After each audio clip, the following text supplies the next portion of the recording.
ನಿಮ್ಮ ಬಿಸ್ನೆಸ್ ಯಾವುದೇ ಇರಲಿ ಅದನ್ನ ಪ್ರಚಾರ ಮಾಡಲು ಸುಮನ್ ಟಿವಿಯಿಂದ ಮಾತ್ರ ಸಾಧ್ಯ. ಕೂಡಲೇ ಕರೆ ಮಾಡಿ. Welcome to Suman TV Kannada. Chikkaballapur ಜಿಲ್ಲೆಯಲ್ಲಿ ದಿನೇ ದಿನೇ ನೀರಿನ ಯುದ್ಧ ತೀವ್ರವಾಗ್ತಾ ಇದೆ. ಹೌದು ವೀಕ್ಷಕರೇ, ಜನರ ಸಹನೆ ಈಗ ಮುಗಿದು ಹೋಗಿದೆ. ಚಿಕ್ಕಬಳ್ಳಾಪುರಕ್ಕೆ ಶುದ್ಧ ಕುಡಿಯುವ ನೀರು ಬೇಕು ಅನ್ನೋ ಬೇಡಿಕೆ ಈಗ ದೊಡ್ಡ ಹೋರಾಟವಾಗಿ ಮಾರ್ಪಟ್ಟಿದೆ. ಇದೀಗ ಇದೇ ವಿಚಾರಕ್ಕೆ ಸಂಬಂಧಪಟ್ಟಂತೆ ಮಾರ್ಚ್ 15ರಂದು ಚಿಕ್ಕಬಳ್ಳಾಪುರ ಬಂದ್ಗೆ ಕರೆ ನೀಡಲಾಗಿದೆ. ಈ ಬಂದ್ಗೆ ಜನರ ಬೆಂಬಲ ದಿನದಿಂದ ದಿನಕ್ಕೆ ಹೆಚ್ಚಾಗ್ತಿದೆ. ಯಾವುದೇ ರೀತಿ ರೈತರಿಗೆ ತೊಂದರೆ ಆಗಬಾರ್ದು. ನಾವು ಯಾವುದೇ ಬಂದ್ ಮಾಡಲಿ, ಇವಾಗ ರೈತರು ಇರೋದ್ರಿಂದ ರೈತರು ಈ ದೇಶದ ಬೆನ್ನೆಲುಬು. ಅವರಿದ್ರೇನೆ ನಾವು ನೀವು ಎಲ್ಲರೂ ದೇಶನೇ. ಆದ್ರಿಂದ ಅವ್ರಿಗೆ ಯಾವುದೇ ರೀತಿ ತೊಂದರೆ ಆಗಬಾರ್ದು ಅಂತ ನಮ್ಮ ಅನಿಸಿಕೆ. ಆಪ್ಕಾಮ್ಸ್ ಮೇಲೆ ವೋಟ್ ಹಾಕೋರಲ್ಲ, ಆಪ್ಕಾಮ್ಸ್ ಎಲ್ಲ ಬೆಂಗಳೂರಲ್ಲಿ ಚಿಕ್ಕಬಳ್ಳಾಪುರ ತರಕಾರಿ ಆಗಲಿ ಚಿಕ್ಕಬಳ್ಳಾಪುರ ಫ್ರೂಟ್ಸ್ ಮುಟ್ಟಬಾರ್ದು ಅಂತ ವೋಟ್ ಹಾಕಿದಾರಂತೆ. ಇಲ್ಲ, ಏನು ನಾವು ನೋಡಿಲ್ಲ, ನಮಗೆ ಗೊತ್ತಿಲ್ಲ. ಯಾವುದೇ ರೀತಿಯಾಗಿ ನಮ್ಗೆ ಆ ರೀತಿ ಕಂಡು ಬಂದಿಲ್ಲ. ಯಾಕೆ ಅಂದರೆ ಚಿಕ್ಕಬಳ್ಳಾಪುರದಿಂದ ನಮ್ಮ APMC ಆಡಿನಿಂದ ಯಾವುದು ಆಪ್ಕಾಮ್ಸ್ಗಾಗಲಿ ಇನ್ನೊಂದಕ್ಕಾಗಲಿ ಹೋಗಲ್ಲ. ಈ ರಿಲಯನ್ಸ್ ಅವರು ಇವರೆಲ್ಲ ತರಕಾರಿ ತಗೊಂತಾ ಇದ್ದಾರೆ. ರಿಲಯನ್ಸ್ ಅವರು ಎಲ್ಲರೂ ತಗೊಂತಾ ಇದ್ದಾರೆ. ರಿಲಯನ್ಸ್ ತಗೊಂತಾರೆ, ಬಿಗ್ ಡೇ ಅವರು ಎಲ್ಲರೂ ತಗೊಂತಾ ಇದ್ದಾರೆ. ಮತ್ತೆ ಇದು ಪ್ರಚಾರ ಸುಳ್ಳು ಪ್ರಚಾರ ಅನಿಸ್ಬೋದು ನಿಮ್ಮ ತರಕಾರಿಗೆ ಯಾವುದೇ ರೀತಿಯಾದ ತೊಂದರೆ ಇಲ್ಲ. ಚೆನ್ನಾಗಿ ಬರ್ತಾ ಇದೆ ಕ್ವಾಲಿಟಿ. ನಮ್ಮಲ್ಲಿ ಗುಣಮಟ್ಟದ ಕ್ವಾಲಿಟಿ ಬರ್ತಾ ಇದೆ. ನಮ್ಗೆ ಯಾಕೆ ಅಂದರೆ ಈಗ ನಮ್ಮ ಚಿಕ್ಕಬಳ್ಳಾಪುರ ತಾಲೂಕಲ್ಲಿ ಸುತ್ತಮುತ್ತ ಎಲ್ಲ ಹೂವಾಗ್ಬಿಟ್ಟಿದೆ, ಎಲ್ಲ ಫ್ಲವರು. ಇಲ್ಲಿಗೆ ಬರ್ತಾ ಇರೋದೆಲ್ಲನೂ ನಮಗೆ ಚಿಂತಾಮಣಿ ಈ ಕಡೆಯಿಂದ ಎಲ್ಲ ಬರ್ತಾ ಇರೋದು. ಚಿಂತಾಮಣಿ ಕಡೆಯಿಂದನೇ ತರಕಾರಿ ಬರ್ತಾ ಇರೋದು. ಇಲ್ಲಿ ಯಾವುದು ನಮಗೆ ತರಕಾರಿ ಚಿಕ್ಕಬಳ್ಳಾಪುರದ ಸುತ್ತಮುತ್ತ ಕಡಿಮೆ ತರಕಾರಿ ಬರ್ತಾನೆ ಇಲ್ಲ. ಚಿಕ್ಕಬಳ್ಳಾಪುರ ತರಕಾರಿ ಎಷ್ಟು ರಾಜ್ಯಗಳು ಕಳಿಸ್ತಾ ಇದ್ರು ಪ್ರೆಸೆಂಟ್ ಈಗ ಒಂದನೇದು ಆಂಧ್ರ, ಸ್ವಲ್ಪ ತಮಿಳುನಾಡು, ಕರ್ನಾಟಕದಲ್ಲಿ ಗುಲ್ಬರ್ಗ, ಬೀದರು, ಶಿವಮೊಗ್ಗ ಈ ಕಡೆ ಎಲ್ಲ ಹೋಗ್ತಾ ಇದೆ. ಈಗ ಯಾವುದೇ ರೀತಿ ರೈತರಿಗೆ ತೊಂದರೆ ಆಗಬಾರ್ದು. ನಾವು ಯಾವುದೇ ಬಂದ್ ಮಾಡಲಿ, ಇವಾಗ ರೈತರು ಇರೋದ್ರಿಂದ ರೈತರು ಈ ದೇಶದ ಬೆನ್ನೆಲುಬು.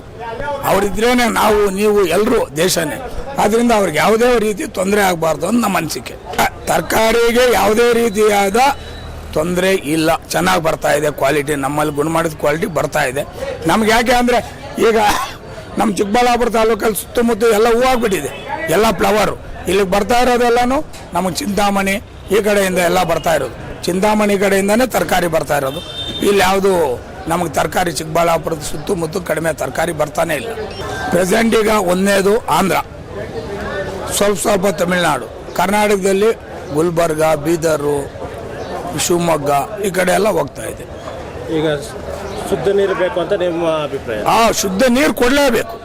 ನಮ್ಮ ಅಭಿಪ್ರಾಯ, ಹೋರಾಟಕ್ಕೆ ನಮ್ಮ ಬೆಂಬಲ ಇದೆ. ಶುದ್ಧ ನೀರು ಕೊಡಲಿ. ಯಾಕೆ ಅಂದರೆ ನೀನು ದುಡ್ಡು ಅವನ ಮುಖ್ಯ ಅಲ್ಲ, ಆರೋಗ್ಯ ಮುಖ್ಯನೇ ಹೊರತು ದುಡ್ಡು ಕಾಸು ಇವತ್ತು ಇರ್ತೈತೆ, ನಾಳೆ ಹೋಗ್ತೈತೆ. ಆರೋಗ್ಯ ಮುಖ್ಯ. ಯಾಕೆ ಅಂದರೆ ಬಡವರು ಬಗ್ಗರು ಒಂದು ಹಾಸ್ಪಿಟ್ಲ್ ಹತ್ರಕ್ಕೆ ಹೋಗಬೇಕು ಅಂದರೆ ಇವತ್ತಿನಿಂದಲೂ ಸುಮ್ಮನೆ ಚೆಕಪ್ಗೆ ಹೋಗಬೇಕು ಅಂದರೆ 1 ಲಕ್ಷ ಬೇಕು ಅಂತ. ಇದರಲ್ಲಿ ಒಳ್ಳೆ ನೀರು ಕೊಟ್ಟು ಜನಗಳು ಒಳ್ಳೆ ಆರೋಗ್ಯ ಕೊಡಲಿ ಸರ್ಕಾರಕ್ಕೆ ಮನವಿ ಮಾಡ್ತೀವಿ. ನೋಡಿ, ತರಕಾರಿಗಳೆಲ್ಲ ಸುಮಾರು 1-2 ತಿಂಗಳಿಂದ ಡೌನು. ಪ್ರತಿಯೊಂದು 10 ರೂಪಾಯಿ, 12 ರೂಪಾಯಿ, 15 ರೂಪಾಯಿ. ಕ್ಯಾರೆಟ್ 10, 12 ರೂಪಾಯಿ. ಮುಲ್ಲಂಗಿ 10 ರೂಪಾಯಿ. ನವಕೋಲ್ 10 ರೂಪಾಯಿ. ಏನು ತರಕಾರಿ ತೊಗೊಂಡ್ರೇನು 10 ರೂಪಾಯಿಂದ 20 ರೂಪಾಯಿ ಒಳಗಡೆನೇ ಇದೆ. ರೇಟ್ ಇರೋದು 1-2ಕ್ಕೆ ಮಾತ್ರ. ಹಸಿಮೆಣಸಿನ್ಕಾಯಿಗಿದೆ, ಕ್ಯಾಪ್ಸಿಕಮ್ಗಿದೆ ಅಷ್ಟೇ ಹೊರತು ಬೀನ್ಸಿಗೆ ಈ ನಡುವೆ 8 ದಿವಸದಿಂದ 40 ರೂಪಾಯಿ 50 ರೂಪಾಯಿ ಸಿಕ್ಕಿದೆ. ಅದಕ್ಕೆ ಮೊದಲು ಅದೂ ಡೌನ್ ಇತ್ತು. ಯಾಕೆ ಅಂದರೆ ಎಲ್ಲ ಕಡೆಯೂ ವಿಪರೀತ ಬೆಳೆಗಳಿದೆ. ಯಾವ ಮಾರ್ಕೆಟಲ್ಲಿ ಏನೋ ರೇಟುಗಳಿಲ್ಲ. ಇಲ್ಲಿಂದ ಮೊದಲು ತರಕಾರಿ ಎಲ್ಲ ಆಂಧ್ರಕ್ಕೆ ಹೋಗ್ತಾಯಿತ್ತು. ಇವಾಗ ಆಂಧ್ರದಲ್ಲೇ ಅಲ್ಲೇ ಬೆಳೀತಾರೆ, ಅಲ್ಲಿಂದ ಇಲ್ಲಿಗೆ ಬರುತ್ತೆ. ಬೆಂಡೆಕಾಯಿ, ಗೋರಿಕಾಯಿ ಮತ್ತು ನುಗ್ಗೆಕಾಯಿ ಎಲ್ಲನೂ ಅಲ್ಲಿಂದ ಹೆಚ್ಚಾಗಿ ಹಾಕಿ ಇಲ್ಲಿಗೆ ಬರುತ್ತೆ. ಇಲ್ಲೇ ಬೆಂಡೆಕಾಯಿ 20 ರೂಪಾಯಿ, ಅಲ್ಲಿಂದ ಬಂದಿರೋ ಸರಿಗೆ ಇಲ್ಲಿ 20 ರೂಪಾಯಿ ಮಾಡ್ತಾರೆ. ಅದಕ್ಕೆ ಇಲ್ಲಿನ ಇದು ಮಾರ್ಕೆಟು ಫುಲ್ ವೀಕ್ ಆಗಿಬಿಟ್ಟಿದೆ. ಎಲ್ಲ ಕಡೆಯೂ ವೀಕ್ ಆಗಿದೆ, ಒಂದೇ ಅಲ್ಲ. ಕೋಸು 200 ರೂಪಾಯಿ ಒಂದು ಮೂಟೆ ಬಂದು ಕೋಸು 200 ರೂಪಾಯಿ, 60 kg ಬರುತ್ತಿದೆ. ಆ 200 ರೂಪಾಯಿ ಕೋಸಲ್ಲಿ 100 ರೂಪಾಯಿ ಎಕ್ಸ್ಪೆನ್ಸಸ್ ಬರ್ತೈತೆ. 100 ರೂಪಾಯಿ ಸಿಗೋದು. 100 ರೂಪಾಯಿನಲ್ಲಿ ರೈತರಿಗೆ ಏನು ಕೊಡ್ತಾರೆ, ವ್ಯಾಪಾರಸ್ಥನಿಗೆ ಏನು ಬರ್ತೈತೆ, ಅದು ತುಂಬ ಇದಾಗ್ಬಿಟ್ಟಿದೆ. ಆಲೂಗಡ್ಡೆ ಅಂತೂ ಇಷ್ಟು ದಿವಸ 800-900 ರೂಪಾಯಿ ಇತ್ತು. ಇವಾಗ ಸುಮಾರು ಸೀಸನ್ ಇವಾಗಿದೆ 500 ರೂಪಾಯಿ, 550 ರೂಪಾಯಿ, 600 ರೂಪಾಯಿ. ಸೂಪರ್ ಐಟಮು 600 ರೂಪಾಯಿ ರೇಟ್ ಇದೆ. ತುಂಬ ಇದು ಚಿಕ್ಕಬಳ್ಳಾಪುರದಲ್ಲಿ 15 ತಾರೀಕು ಬಂದು ಕರೆ ಕೊಟ್ಟಿದ್ದಾರೆ. ಇದು ನಿಮ್ಮ ಸಪೋರ್ಟ್ ಇದೆಯಾ? ಇದೆ, ಫುಲ್ ಸಪೋರ್ಟ್. ನಾವು ಚಿಕ್ಕಬಳ್ಳಾಪುರದವರಾಗಿ ನಾವು ಸಪೋರ್ಟ್ ಮಾಡ್ದಿರ ಇದ್ರೆ ಇನ್ಯಾರಿಗೆ ಸಪೋರ್ಟ್ ಮಾಡೋಕ್ಕಾಗುತ್ತೆ? ಸಪೋರ್ಟ್ ಮಾಡ್ತೀವಿ. ಈ ನೀರು ಈಗ ಬರ್ತಾರೋ ನೀರು ಒಳ್ಳೇದಾ? ಒಳ್ಳೇದು ಅಂತ ಮೂರನೇ ಹಂತ ಆದರೆ ಅಂದರೆ ಚೆನ್ನಾಗಿದೆ. ಮೂರನೇ ಇದರಲ್ಲಿ ಇದು ಮಾಡಿದ್ರೆ ಎಲ್ಲರಿಗೂ ಅನುಕೂಲ ಆಗುತ್ತೆ. ತರಕಾರಿ ಇಲ್ಲ ಈ ತರಕಾರಿ ಏನು ಕೆಟ್ಟೋಗ್ತಾ ಇಲ್ಲ, ಸುಮ್ಮನೆ ಅವ್ರು ಹೇಳ್ತಾರೆ ಈ ಥರ ಇದೆ, ಕೆಮಿಕಲ್ಸ್ ಜಾಸ್ತಿ ಇದೆ ಅಂತ ಬಿಟ್ಟು ಅದೇನು ಅನ್ನೋದು ಗೊತ್ತಿಲ್ಲ ಸರಿಯಾಗಿ ನಮಗೆ. ಆದರೆ ಒಂದು ಸಮಯ ನೀರಾವರಿ ಇದರೊಳಗೆ ಈ ಕೊಚ್ಚೆ ನೀರು ಬರ್ತಾ ಇರೋದ್ರೊಳಗೆ ಇರಬಹುದೇನೋ, ಆದರೆ ಅದು ಡ್ರೈ ಆಗಿ ಇರುತ್ತೆ ಒಳಗಡೆ ಲ್ಯಾಂಡಲ್ಲಿ. ಬೋರಿಂದ ಬರ್ತೈತೆ, ಬೋರಿಂದ ಬಂದು ಅದು ಇದಾಗೋದರಲ್ಲಿ ಏನಾದರೂ ಹೆಚ್ಚು ಕಮ್ಮಿ ಇದೆಯಾ ಏನೋ ಅನ್ನೋದು ಅದು ನಮ್ಗೆ ಗೊತ್ತಿಲ್ಲ. ಅವ್ರು ಹೇಳ್ತಾರೆ ಹೌದೇನೋ ಅಂತ ಬಿಟ್ಟು ನಾವು ಕೇಳ್ತೀವಿ ಅಷ್ಟೇ. ನೀವು ಶುದ್ಧೀಕರಣಕ್ಕೆ ಬೆಂಬಲ ಇದೆ, ಅಯ್ಯೋ ಬೆಂಬಲ ಇದೆ. ಚಿಕ್ಕಬಳ್ಳಾಪುರದವರಾಗಿ ನಾವು ಬೆಂಬಲ ಕೊಡ್ದಿರ ಇನ್ನು ಬೇರೆಯವ್ರು ಕೊಡೋಕ್ಕಾಗತ್ತಾ? ಈ ಚಿಕ್ಕಬಳ್ಳಾಪುರ ತರಕಾರಿ ಹೇಗಿದೆ ಈಗ? ಸರ್ ಯಥೇಚ್ಛವಾಗಿ ಬೆಳೀತಾ ಇದ್ದೀವಿ, ಬೆಂಬಲ ಬೆಲೆ ಇಲ್ಲ. ಮೈನು ಚಿಕ್ಕಬಳ್ಳಾಪುರಿಗೆ ಇದು ಶುದ್ಧ ನೀರಿನ ಘಟಕ ಬೇಕು, ಅವಶ್ಯಕತೆ ಇದೆ. ಆದರೆ ಸರ್ಕಾರ ಮಾಡ್ತಾ ಇಲ್ಲ ಇದನ್ನು, ಅದು ಮಾಡಬೇಕು. 15ನೇ ತಾರೀಕು ಬಂದ್ ಮಾಡ್ತೇವೆ, ನಾವೆಲ್ಲ ಸಹಕಾರ ಕೊಡ್ತೀವಿ. ಮತ್ತು ವಿಷಕಾರಿ ನೀರು ಕೋಲಾರ ಚಿಕ್ಕಬಳ್ಳಾಪುರ ಅವಿಭಾಜ್ಯ ಜಿಲ್ಲೆ ಅಲ್ಲ, ಅದು ಎರಡು ಡಿಸ್ಟ್ರಿಕ್ಟಲ್ಲಿ ಕೂಡ ಅದು ನೀರು ಜಾಸ್ತಿ ಇದೆ, ಯಥೇಚ್ಛವಾಗಿದೆ. ಈಗ ಆ ನೀರಿಂದ ಏನೋ ತರಕಾರಿ ಏನು ಡ್ಯಾಮೇಜ್ ಆಗ್ತೈತಾ? ಇಲ್ಲ, ಕ್ವಾಲಿಟಿ ಬರ್ತಾ ಇಲ್ಲ ಸರ್. ಮೈನು ಕ್ವಾಲಿಟಿ ಬರ್ತಾ ಇಲ್ಲ, ಕಲುಷಿತ ನೀರಲ್ಲ, ಅದರಿಂದ ಏನು ಬರ್ತಾ ಇಲ್ಲ. ಸೊ ತರಕಾರಿ ಆಚೆ ಕಡೆ ಬೇಡಿಕೆ ಇದೆಯಾ? ನಾರ್ಮಲ್ ಆಗಿದೆ ಸರ್ ಎಲ್ಲ ಕಲುಷಿತ ನೀರು ಆಲ್ಮೋಸ್ಟ್ ಎಲ್ಲಾನು. ಸೊ ತರಕಾರಿ ಜಾಸ್ತಿ ಮೊದಲ ಥರ ಹೋಗ್ತಾ ಇಲ್ವಾ? ಹೋಗ್ತಾ ಇಲ್ಲ, ಕಮ್ಮಿ ಇದೆ. ಎಕ್ಸ್ಪೋರ್ಟ್ ಎಲ್ಲ ಡೌನ್ ಆಗಿದೆ, 100% ಡೌನ್ ಆಗಿದೆ. ಇದಕ್ಕೆ 3 ಹಂತ ಕಡೆ ಶುದ್ಧ ನೀರು ಬೇಕೇ ಬೇಕು ಸರ್. ಇದು ಮಾಡಬೇಕು, ಸರ್ಕಾರ ಮಾಡಲೇಬೇಕು. ಇದನ್ನು ಮಾಡಿಲ್ಲ ಅಂದ್ರೆ ಆಗಲ್ಲ ಸರ್. ನೀವು ಸಂದೀಪ್ ರೆಡ್ಡಿ ಅವರು ಸಪೋರ್ಟ್ ಮಾಡ್ತಾ ಇದ್ರಿ ಈ ವಿಷಯದಲ್ಲಿ? ಸರ್ ಇದು ಸಂದೀಪ್ ರೆಡ್ಡಿ ಅಂತೇನಿಲ್ಲ, ನಾವು ಬೆಂಬಲ ಕೊಡ್ತೀವಿ. ನೀರಾವರಿಗೆ ಮಾತ್ರ ಬೆಂಬಲ ಕೊಡ್ತೀವಿ. ಮೂಲ ಶುದ್ಧೀಕರಣ ಮಾಡಬೇಕು, ಅದು ಬೆಂಬಲ ಕೊಡ್ತೀವಿ ನಾವು. ನಮ್ಮ ತಾಲೂಕು ತುಂಬ ಬರವಾಗಿದೆ, ನೀರಿಲ್ಲದೆ ಕುಡಿಯೋಕ್ಕೆ ಸಾಕಾಗ್ತಾ ಇಲ್ಲ. ದಯವಿಟ್ಟು ನೀರು ಕೊಡೋಕ್ಕೆ ಪ್ರಯತ್ನ ಮಾಡಿ.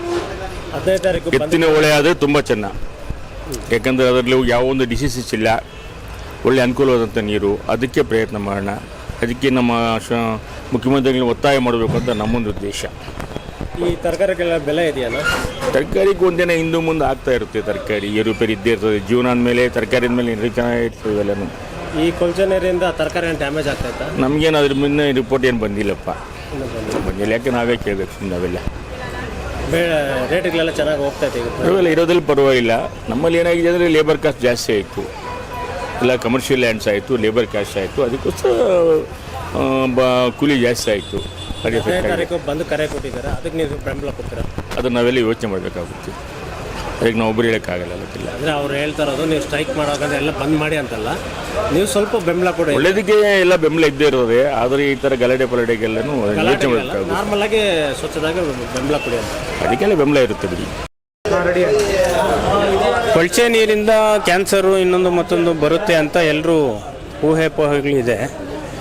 ಅದರಿಂದ ಒಳ್ಳೆ ನೀರು ಕೊಟ್ಟರೆ ಎಲ್ರಿಗೂ ಆರೋಗ್ಯ ಅನ್ನೋದು ಸಿಗುತ್ತೆ. ಕೊಳಚೆ ನೀರಿಂದ ಆಗೋ ಡಿಸೀಸಸ್ಸು ಹೋಗುತ್ತೆ ಅಂತ ನಮ್ಮ ಉದ್ದೇಶ.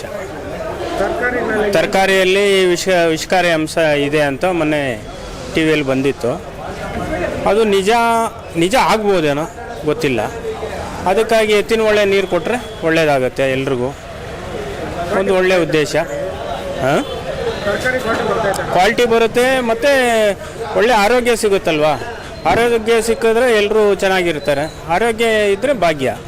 ಇವತ್ತು ಚಿಕ್ಕಬಳ್ಳಾಪುರದ ಎಪಿಎಂಸಿ ಮಾರ್ಕೆಟ್ನಲ್ಲಿ ವ್ಯಾಪಾರಸ್ಥರು ಮತ್ತು ರೈತರು ಕೂಡ ಸಭೆ ನಡೆಸಿ ಈ ಬಂದ್ಗೆ ನಮ್ಮ ಸಂಪೂರ್ಣ ಬೆಂಬಲ ಇದೆ ಅಂತ ಘೋಷಣೆ ಮಾಡಿದ್ದಾರೆ. ತರಕಾರಿ ವ್ಯಾಪಾರಿಗಳು ಹೇಳೋದು ಒಂದೇ ಮಾತು, ನಮಗೆ ರಾಜಕೀಯ ಬೇಡ, ನಮ್ಮ ಚಿಕ್ಕಬಳ್ಳಾಪುರ ಜನರಿಗೆ ಶುದ್ಧವಾದ ನೀರು ಬೇಕು. ರೈತರು, ವ್ಯಾಪಾರಸ್ಥರು, ಸಾಮಾನ್ಯ ಜನರು ಎಲ್ಲರೂ ಒಂದೇ ಧ್ವನಿ ಎತ್ತುತ್ತಿದ್ದಾರೆ. ಚಿಕ್ಕಬಳ್ಳಾಪುರ ಜನರ ಆರೋಗ್ಯಕ್ಕೆ ಹಾನಿಯಾಗ್ತಿರುವ ಕಲುಷಿತ ನೀರಿನ ಸಮಸ್ಯೆ ಈಗ ದೊಡ್ಡ ಚರ್ಚೆಯ ವಿಷಯವಾಗಿದೆ. ಇದೀಗ ದೊಡ್ಡ ಪ್ರಶ್ನೆ ಏನಂದ್ರೆ, ಸರ್ಕಾರ ಈ ಸಮಸ್ಯೆಗೆ ಶೀಘ್ರ ಪರಿಹಾರ ಕೊಡ್ತದ್ಯಾ ಇಲ್ವೇ ಜನರ ಆಕ್ರೋಶ ಇನ್ನು ದೊಡ್ಡ ಹೋರಾಟಕ್ಕೆ ತಿರುಗ್ತದೆಯಾ? ಒಟ್ಟಾರೆ ಮಾರ್ಚ್ 15ರ ಚಿಕ್ಕಬಳ್ಳಾಪುರ ಬಂದ್ ಈಗ ಜಿಲ್ಲೆಯ ರಾಜಕೀಯ ಮತ್ತು ಜನಜೀವನದಲ್ಲಿ ದೊಡ್ಡ ಚರ್ಚೆಯಾಗ್ತಿದೆ. ಎಲ್ಲ ನನ್ನ ಚಿಕ್ಕಬಳ್ಳಾಪುರ ಜನತೆಗೆ ನಮಸ್ಕಾರಗಳು. ನಾನು ನಾಗೇಶ್, ಸಂದೀಪ್ ರೆಡ್ಡಿ ಅಭಿಮಾನಿ. ಏನು ಇದೇ ಭಾನುವಾರದಂದು ಚಿಕ್ಕಬಳ್ಳಾಪುರ ಬಂದ್ ಕಾರ್ಯಕ್ರಮವನ್ನು ಹಮ್ಮಿಕೊಂಡಿದ್ದೀವಿ. ಈ ಯಾವ ಕಾರಣದಿಂದ ನಾವು ಈ ಒಂದು ಬಂದ್ ಕಾರ್ಯಕ್ರಮವನ್ನು ಹಮ್ಮಿಕೊಂಡಿದ್ದೀವಿ ಅಂದರೆ, ಚಿಕ್ಕಬಳ್ಳಾಪುರದ ಕಂದವಾರ ಕೆರೆಗೆ ಎಚ್.ಎನ್. ವ್ಯಾಲಿ ನೀರು ಬಿಟ್ಟಿದ್ದಾರೆ, 3ನೇ ಬಾರಿ ಶುದ್ಧೀಕರಣ ಆಗಬೇಕು ಅನ್ನೋ ವಿಚಾರದಿಂದ ನಾವೆಲ್ಲ ಅನೇಕ ರೋಗಗಳಿಂದ ನಮ್ಮ 7ನೇ ವಾರ್ಡ್ ಗಗನಮಿದ್ದೆ ಮತ್ತು ಬಾಪೂಜಿ ನಗರ ಮತ್ತು ಕಂದ್ವಾರ ಮುಖ್ಯವಾಗಿ ದಲಿತರಿರುವ ಪ್ರದೇಶವಾಗಿರೋದ್ರಿಂದ ನಾವು ಎಲ್ಲ ದಲಿತರು ಎಚ್ಚೆತ್ತುಕೊಂಡು ಅದೇ ರೀತಿಯಾಗಿ ಅನೇಕ ಸಂಘಟನೆಗಳ ಕಡೆಯಿಂದ ಈ ಒಂದು ಕಾರ್ಯಕ್ರಮವನ್ನು ಹಮ್ಮಿಕೊಳ್ತಾ ಇದ್ದೀವಿ. ಎಲ್ಲ ನನ್ನ ಚಿಕ್ಕಬಳ್ಳಾಪುರ ಜನತೆ ಬಂದು ಸಹಕರಿಸಿ ಈ ಮೂಲಕ ನಾನು ಮನವಿ ಮಾಡ್ಕೊಳ್ತಾ ಇದ್ದೀನಿ. ಅದೇ ರೀತಿಯಾಗಿ ನಾವು ಎಲ್ಲ ದಲಿತ ಪರ ಸಂಘಟನೆಗಳವರು ಎಲ್ಲರೂ ಕೂಡ ಈ ಬಂದ್ಗೆ ಬೆಂಬಲ ಕೊಡ್ತಾ ಇದ್ದೀವಿ. APMC ಮಾರ್ಕೆಟಲ್ಲಿ ಯಾವ ಥರ ಬೆಂಬಲ ಕೊಡ್ತಾರೆ ಜನ? ಚಿಕ್ಕಬಳ್ಳಾಪುರ APMC ಮಾರ್ಕೆಟ್ನಲ್ಲಿ ಮುಖ್ಯವಾಗಿ ನಮ್ಮ ಅನೇಕ ರೈತರಿಗೆ ನಾನು ಕಣ್ಣಾರೆ ನೋಡಿರೋ ರೀತಿಯಲ್ಲಿ ಅನೇಕ ಚರ್ಮ ಕಾಯಿಲೆಗಳು ಬಂದಿದ್ದಾವೆ. ಕೆಲವರಿಗೆ ಸೋರಿಯಾಸಿಸ್ ಹುಳುಕಾಟ ಅಂತಾರೆ, ಆ ರೀತಿ ಎಲ್ಲ ಆಗ್ತಾ ಇದೆ. ಆದ್ದರಿಂದ ನಾವು ಎಚ್ಚೆತ್ಕೋಬೇಕು.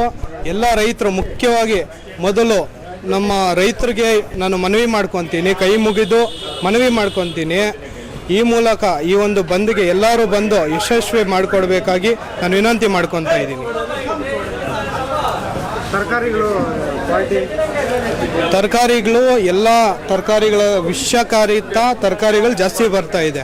ಹೆಚ್ಚಿನ ರೀತಿಯಲ್ಲಿ ಮಚ್ಚೆ ಬರ್ತಾ ಇದೆ, ಊಜಿ ಅಂತಾರೆ, ಊಜಿ ಹೊಡಿತಾ ಇದೆ. ಒಂದೊಂದು ಥರ ಒಂದೊಂದು ತರಕಾರಿಗೆ ಒಂದೊಂದು ಥರ ಒಂದೊಂದು ಕಾಯಿಲೆ ಬಂದೈತೆ. ಆದ್ದರಿಂದ ನಾವು ಚಿಕ್ಕಬಳ್ಳಾಪುರ ಜನತೆ ಎಚ್ಚೆತ್ಕೋಬೇಕು. ಇಲ್ಲಿ ಚಿಕ್ಕಬಳ್ಳಾಪುರದಲ್ಲಿ ಬೆಳೆಯುವ ತರಕಾರಿ ಇಡೀ ದೇಶಕ್ಕೆ ರಫ್ತಾಗಿ ಸಾಗಾಣಿಕೆ ಆಗ್ತಾ ಇದೆ. ಈ ಮೂಲಕ ನಾನು ಈ ರೀತಿ ಹೇಳಲಿಕ್ಕೆ ಬಯಸ್ತೀನಿ. ಎಲ್ಲರೂ ಎಚ್ಚೆತ್ಕೊಂಡು ಚಿಕ್ಕಬಳ್ಳಾಪುರ ಜನತೆ ಮತ್ತು ಅದೇ ರೀತಿಯಾಗಿ ಎಲ್ಲ ಸಂಘಟನೆಗಳ ವತಿಯಿಂದ ಎಲ್ಲರೂ ಬಂದು ಈ ಒಂದು ಬಂದ್ಗೆ ಸಹಕರಿಸಬೇಕು. ಸಂದೀಪ್ ಅಣ್ಣ ಅವರು ಅವ್ರ ಸ್ವಾರ್ಥಕ್ಕಾಗಿ ಮಾತ್ರ ಮಾಡ್ತಾ ಇಲ್ಲ. ಏನೋ ನಿನ್ನೆ ಕೆಲವರು ಹೇಳ್ಕೊಂಡಿದ್ದಾರೆ, ಯಾವುದೋ ಒಂದು ರೀತಿಯಲ್ಲಿ